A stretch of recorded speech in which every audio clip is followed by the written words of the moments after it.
Mi abuelo decía algo que se te queda pegado para siempre. El respeto no se pide, se exige. Y si hoy sientes que México lleva un año entero aguantando amenazas, insultos y provocaciones, lo que viene te va a sorprender. Porque la historia real no es la de un país acorralado.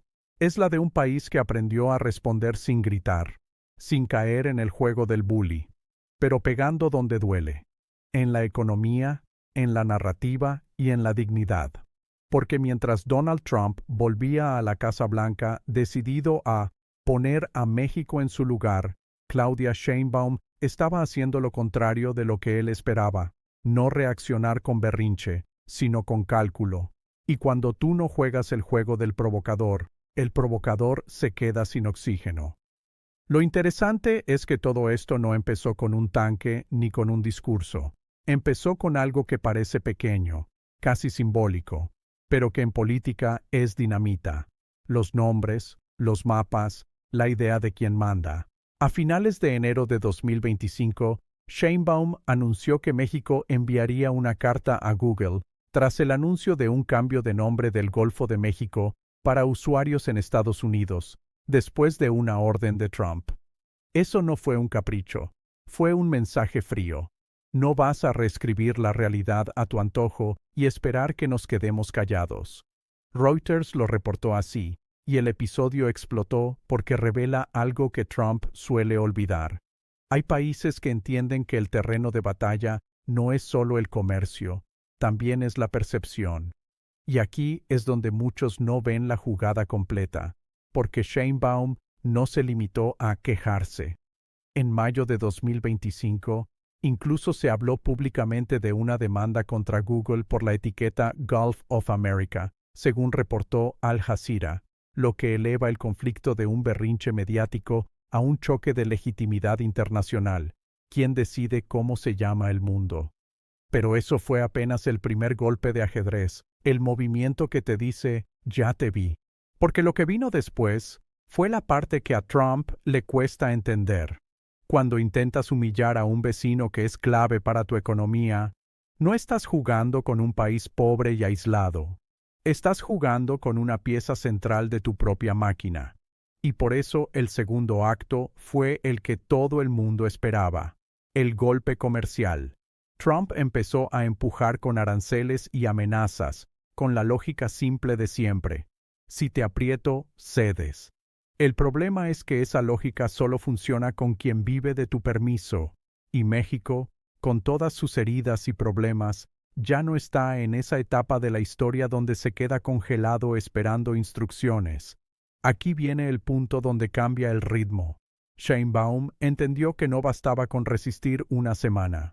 Tenía que preparar un plan para aguantar años, y por eso aparece Plan México, que no es un eslogan bonito, es una arquitectura de respuesta.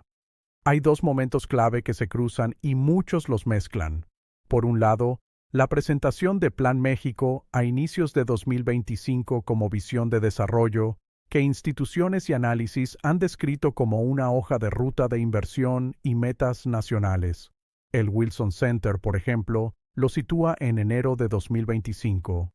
Y por otro lado, la versión más concreta, más lista para pelear el presente, cuando Sheinbaum enumeró 18 programas y acciones bajo el marco de Plan México a principios de abril de 2025, con metas de producción, energía e infraestructura, reportado por medios de negocios y cobertura especializada. ¿Qué significa esto en lenguaje simple? Significa que mientras Trump quería convertir la relación en un ring de insultos, México empezó a convertirla en una competencia de capacidades, producir más adentro, depender menos afuera, construir infraestructura, amarrar inversión, proteger cadenas industriales. No es una pelea de quién grita más fuerte, es una pelea de quién puede sostenerse cuando el otro intenta cerrarte la llave. Y cuando lo ves así, entiendes por qué a Trump le desespera Sheinbaum, porque él se alimenta de reacción inmediata y ella juega a largo plazo. Ahora no te confundas. Esto no es un cuento de hadas donde todo sale perfecto.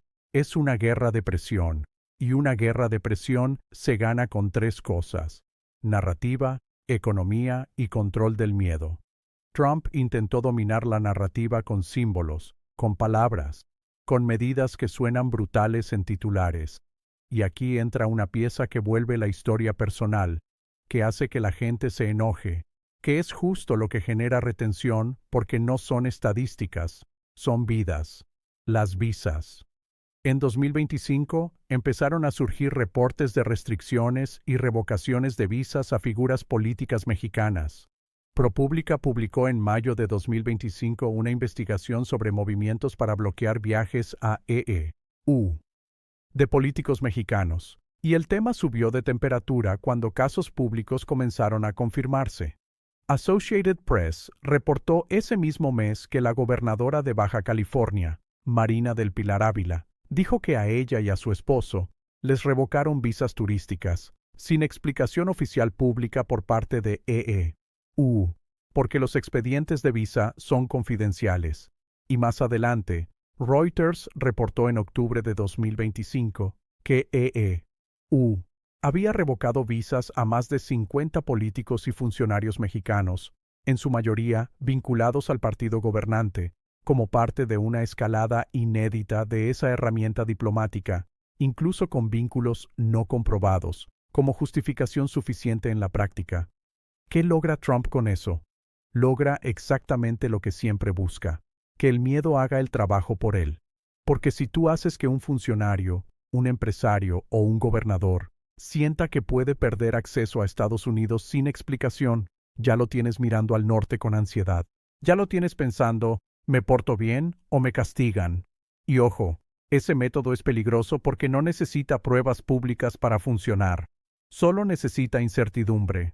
Ahí es donde el ciudadano común se pregunta, ¿y México qué hace? Y aquí viene la jugada que los medios a veces cuentan como si fuera solo orgullo, pero es estrategia. México no responde cerrando puertas al turismo estadounidense ni montando una venganza que se le regrese como boomerang. México responde separando dos cosas, la relación con el pueblo y la relación con el poder. Tú puedes mantener fronteras turísticas abiertas y al mismo tiempo decirle a Washington, no acepto humillaciones políticas. Esa dualidad, bien manejada, desactiva el caos.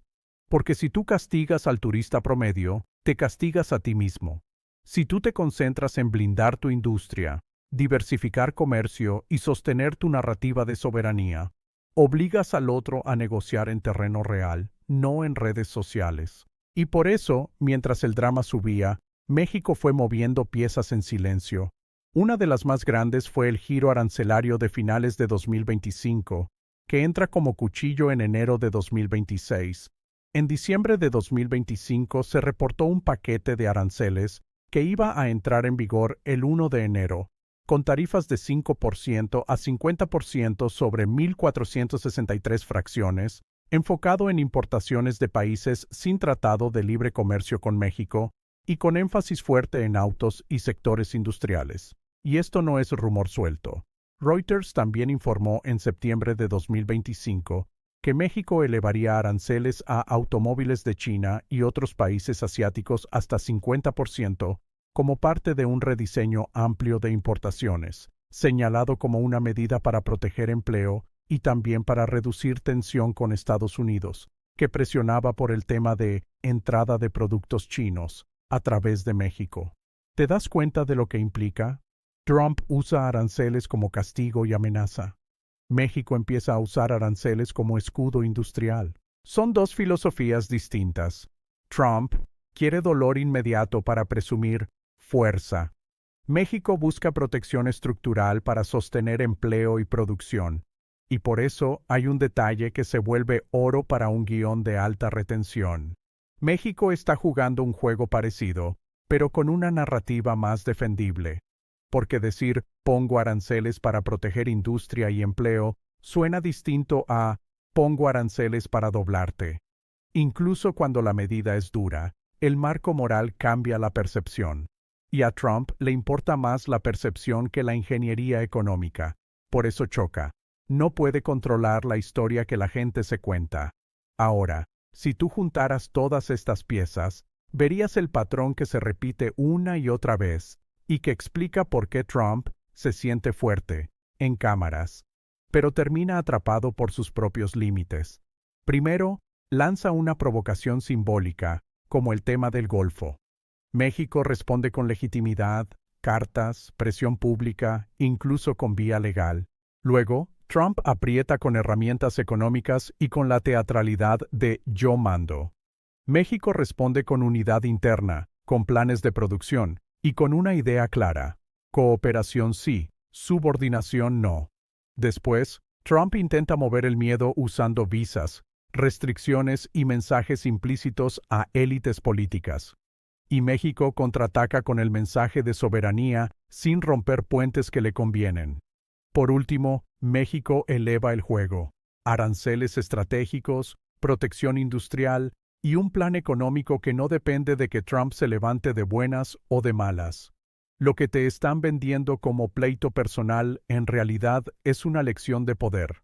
Cuando el que grita necesita más de lo que admite, el que calcula tiene ventaja. Y sí, aquí es donde mucha gente se molesta porque quiere que la respuesta sea más agresiva. Quiere ver un choque frontal, quiere ver la película de acción. Pero en la vida real, las guerras importantes no se ganan con escenas de cine, se ganan con cadenas de suministro, con inversión, con política interior y con control emocional. Y por eso Sheinbaum es el tipo de rival que a Trump le cuesta, porque no le devuelve el show, le devuelve el tablero. Ahora, también hay que decirlo claro para no caer en propaganda barata. Que México se ponga firme no significa que mágicamente se borran los problemas. México sigue enfrentando violencia criminal, desigualdad, presiones migratorias y una economía que depende en gran parte del comercio regional. Y Trump lo sabe, por eso el tema de los cárteles lo usa como garrote político. Pero incluso ahí, lo que hace México se vuelve clave. Si México coopera en seguridad y al mismo tiempo traza líneas rojas sobre soberanía, el margen de Trump se reduce, porque él necesita resultados, necesita demostrar algo a su base, y si México coopera en parte sin aceptar humillación total, Trump no puede vender el relato de los doblé. Puede vender un pedazo, pero no el todo. Y ahí es donde se empieza a notar la desesperación. Cuando un líder vive de todo o nada, cualquier acuerdo parcial se siente como derrota. Y Trump es exactamente ese tipo de líder.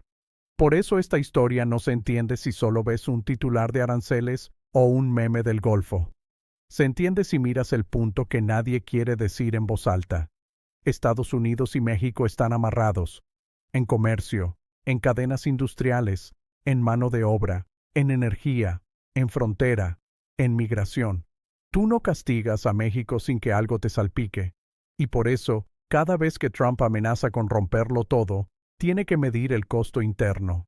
Cada vez que le habla a su base como si fuera sencillo apretar un botón, hay gobernadores, empresas, agricultores, fabricantes, importadores y cadenas enteras que saben que el golpe rebota. Y en ese rebote vive el margen de México. No es romanticismo, es interdependencia. Y cuando el mundo entiende que tú eres indispensable, tu dignidad deja de ser un discurso y se vuelve poder. Ahora, te voy a decir dónde la historia se pone todavía más interesante, porque aquí es donde la gente se queda mirando la pantalla.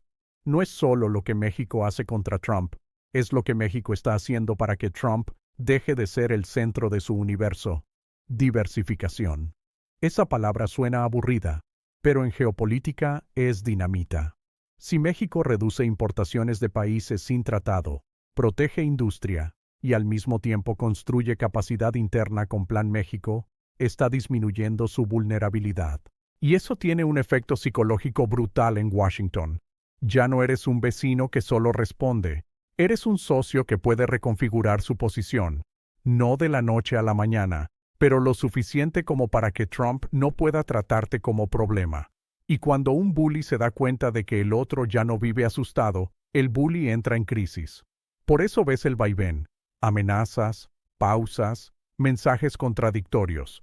Porque el objetivo real nunca fue orden, fue dominación. Y la dominación se rompe cuando el dominado se rehúsa a actuar como víctima. Aquí viene la parte que quiero que te quedes pensando. porque es el cierre que te deja con ganas de comentar, de compartir y de seguir viendo. Trump quiso una historia simple donde él aparece como el hombre que puso a México en su lugar. Sheinbaum le está obligando a vivir una historia compleja, donde México aparece como un país que aprendió a responder sin arrodillarse. El choque del Golfo mostró que México no iba a aceptar una reescritura simbólica del mundo. El despliegue de Plan México mostró que la respuesta no iba a ser solo defensiva, iba a ser estructural. La ola de visas revocadas mostró que Trump estaba dispuesto a usar el miedo como herramienta política, incluso sin transparencia pública. Y aún así, México evitó caer en una guerra de berrinches que dañara su propia economía. Y el paquete arancelario hacia 2026 mostró que México también puede endurecerse, pero de forma quirúrgica, protegiendo industria, apuntando a sectores, y sin venderlo como venganza infantil. Entonces, cuando vuelves a la frase de mi abuelo, todo encaja. El respeto no se pide, se exige, pero exigir respeto no siempre es gritar más fuerte. A veces es lo contrario.